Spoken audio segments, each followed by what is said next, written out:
Primetime went to the nation's capital today, where we got the chance to interview Vice President J.D. Vance. We asked him about the seizure and what's next in Venezuela. Also, are we going into Greenland? J.D. answers. And he also has something to say about his good friend Tim Walz and the Somalis. Thanks for joining us, Mr. Vice President. Absolutely. Thanks for having me. Taking out a dictator in Venezuela, how does that help the average American? Well, a few things, Jesse. First of all, what it means is we're going to be able to control the incredible natural resources of Venezuela, which is good for America in a few ways. Number one, it allows us to put leverage on our enemies. Number two, it makes sure that if Americans need high quality, low cost power, we're always going to have access to it. And then the third thing is it does demonstrate American military excellence, which makes people afraid to cross us in the future. Some of the best ways that you maintain the peace is to make it clear that you carry a very strong sword if you ever need to use it. So I think it's good for us in a lot of different ways. We also have to remember, Jesse, this is in our neighborhood. This is not Iraq. This is not 7,000 miles away. This is in our neighborhood. If we cannot follow the basic principle, which has been a cornerstone of American foreign policy for 200 years, that we control our neighborhood, a lot of bad people are going to take advantage of it. What the President of the United States said is, in our neighborhood, the United States calls the shots. That's the way it's always been. That's the way it is again under the President's leadership. We just seized a Russian oil tanker. Russian submarines were trying to slip it past the Navy. This thing's heating up. You know, I think people overstate that. First of all, it was a fake Russian oil tanker. They basically tried to pretend to be a Russian oil tanker in an effort to avoid the sanctions regime.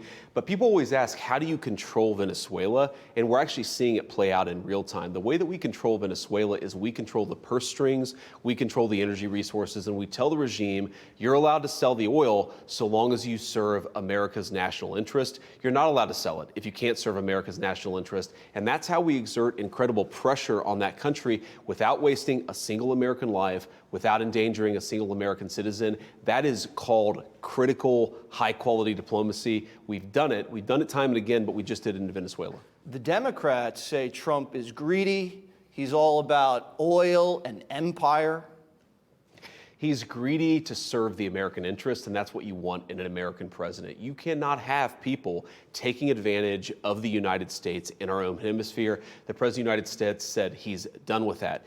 I think it's interesting. The Democrats call the president greedy, but in what sense has any of this enriched him or enriched the administration? It's enriched the American people, which is what you want out of an American president. Somebody who's thinking to themselves, how do I serve the American people's best interest? How do I go and accomplish good things for the American people? That's a good thing to have in an American president. You want somebody who's greedy for the American people. The Democrats are greedy for themselves. Well, Jasmine Crockett said you guys kidnapped Maduro. We engaged in a law enforcement action. We had a legitimate indictment for Maduro for narco-terrorism, for weapons smuggling and weapons trafficking, and we went in with the best military in the world. We got our guy. He's going to stand trial. By the way, he's given the full due process rights that are entitled to anybody who's in the United States. I think he's going to go away. He's going to be found guilty. That's not a kidnapping. That's a law enforcement operation. And Jasmine Crockett, of all people, she has the least amount of room to talk on this stuff. She doesn't know what she's talking about. As the president said, you couldn't have a worse spokesperson, a person with less knowledge about world affairs. It's telling that she's the person speaking for the Democrats on this issue. You guys have designated the cartels as terrorist organizations. Because they are, yeah. How do you win the war on drugs if Americans love cocaine? That's the one big pushback I've gotten is when I criticize the Venezuelans for trafficking cocaine. You had a lot of people say, we don't like fentanyl, but some people do like cocaine. Unfortunately, cocaine is a very bad drug. And importantly, Jesse, it is a major profit center for the Venezuelan cartels. So if they sell a little bit of fentanyl, but a lot of cocaine, and they use that cocaine to spread and further their cartel operations, that means a lot more poison is going to be coming into the United States. So for all the people that love cocaine, I am sorry, the President of the United States does not love cocaine. We encourage you to go to rehab, and we're going to keep on pursuing America's interest. Greenland, how far are you guys willing to go?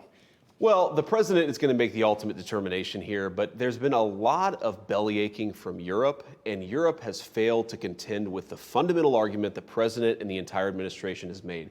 Greenland is critical, not just to our national security, but to the world's national security. People don't realize this. The entire missile defense infrastructure is partially dependent on Greenland.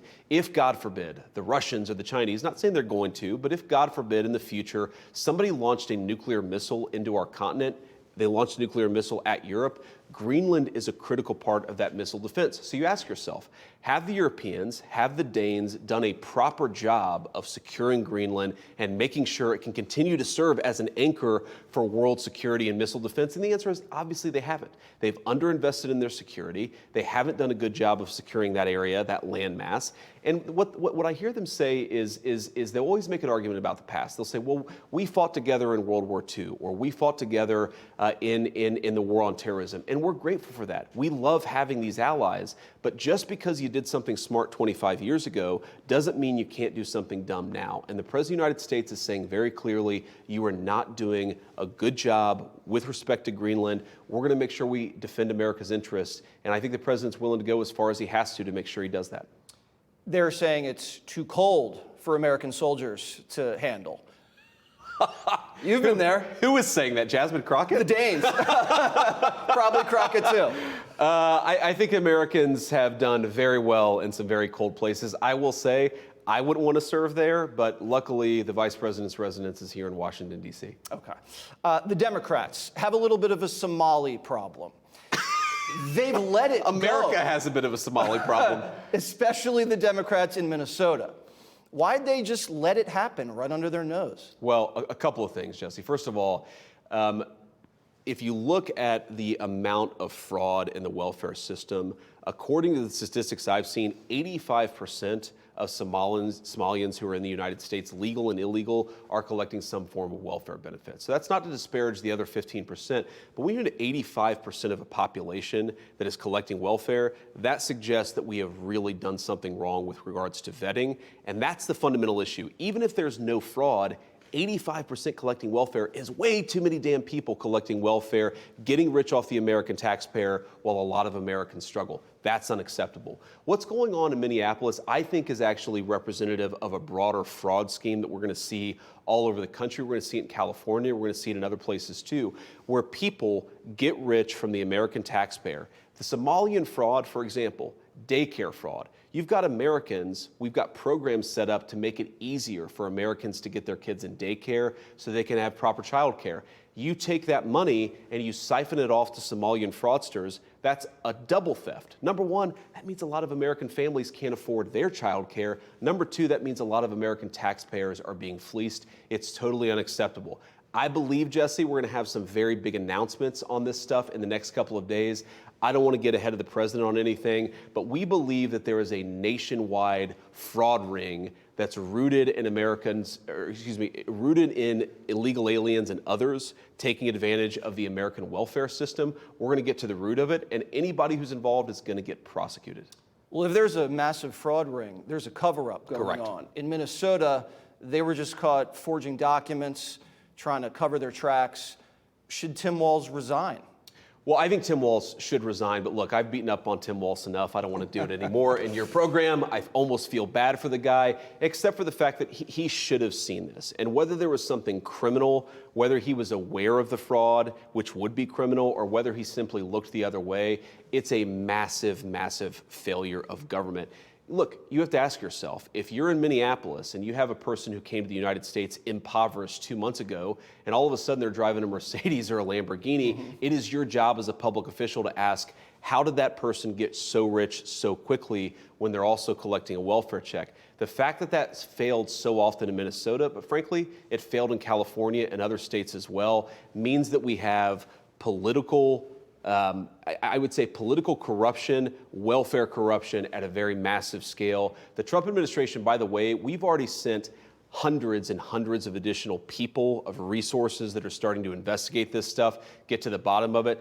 Stephen Miller sent people who are literally going door to door at some of these fraudulent daycare centers and trying to understand just how deep the rabbit hole goes. But this is going to be a long-term effort from the Trump administration to root out corruption and actually look after Americans for a change and their hard-earned money. You're sending investigators to California.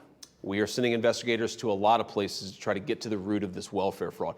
I think what it revealed, Jesse, is something I frankly wasn't aware of until a few weeks ago, which is it's not just that people are getting welfare who shouldn't get welfare. That is true, right? These programs exist to take care of Americans who are down on their luck, not to enrich fraudsters. But it's bigger than that. It's that people take this money and create whole businesses around siphoning money from the American taxpayer. So again, you've got poor people who can't get what they need. You've also got American taxpayers who are getting fleeced. It is the ultimate lose-lose proposition. And I think Minneapolis just really revealed how ridiculous it was. I mean, Jesse, this is the most low IQ fraud scheme imaginable. Like, it's almost shocking that you would have people running a daycare with the quality Leering Center. If you're running a daycare and you can't spell the word learning or you can't spell the word kids, that suggests that maybe you should not be in early childhood education. And the fact that it was so obvious and so blatant does suggest a level of political corruption. We're going to get to the bottom of it. Well, Tim Walz should be worried because you can't misspell learning and take someone's money. He should be worried for many reasons. He called you weird. Remember that? I know. Because I don't like Somali fraudsters. I guess that makes me weird. Guilty as charged. Gavin Newsom, he says, you guys want to come look at California? Bring it on. Yeah, well, we will. We appreciate that invitation, Gavin, and we are going to accept that invitation because, look, California, more than almost any other state, has been so glaring and obvious about the fact that they're giving welfare benefits to illegal aliens. Like, that's not, you go to the California Medicaid website and they will advertise that they are spending American tax dollars to give Medicaid to illegal aliens. You think there's not fraud there? You think there aren't people who are creating fraudulent doctor's offices, fraudulent payment schemes? There are. They're getting rich off of the generosity of the American taxpayer. The political corruption that enables it has got to stop, and that's what we're focused on. Your administration had a big year, got a lot done. Now you're in your second year. What would be the one thing economically you want to achieve now? Yeah, so the big thing we did achieve is we cut the trade deficit by over 60% in the president's first year in office. That's amazing. What that means is more jobs coming to the United States, more investment coming to the United States of America. I want to build on that. You know, we talk about this $18 trillion of new investment that's coming into the United States. I want to build as many factories as possible, give as many Americans high-paying jobs as possible, and make as much of our own stuff.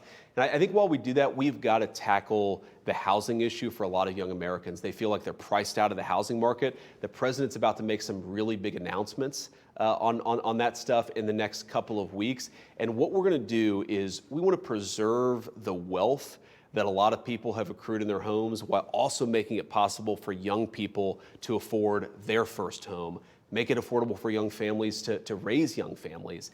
And I think we can do that. I think that we've actually got some good policies that are going to thread that needle very well, be very good for young Americans and young American families. That's what I'm most focused on economically over the next year, because I think if you really give people a sense of ownership in this country, a sense that they can build something, build a nest egg, build a family, that is the trick to reinvigorating the American dream. That's what the president's most focused on, and we're going to do it. Are young Americans getting married? Are they settling down, having babies? Not like they used to, and that's a big problem, Jesse. I mean, think about it. What really makes life worthwhile? It's not your job. It's not what school you went to. It's falling in love. It's building a family. It's having kids. Those are the things that I think really bring meaning to most people's lives, certainly to mine. I imagine yours too, unless you're a crazy person, but I think you're a Republican.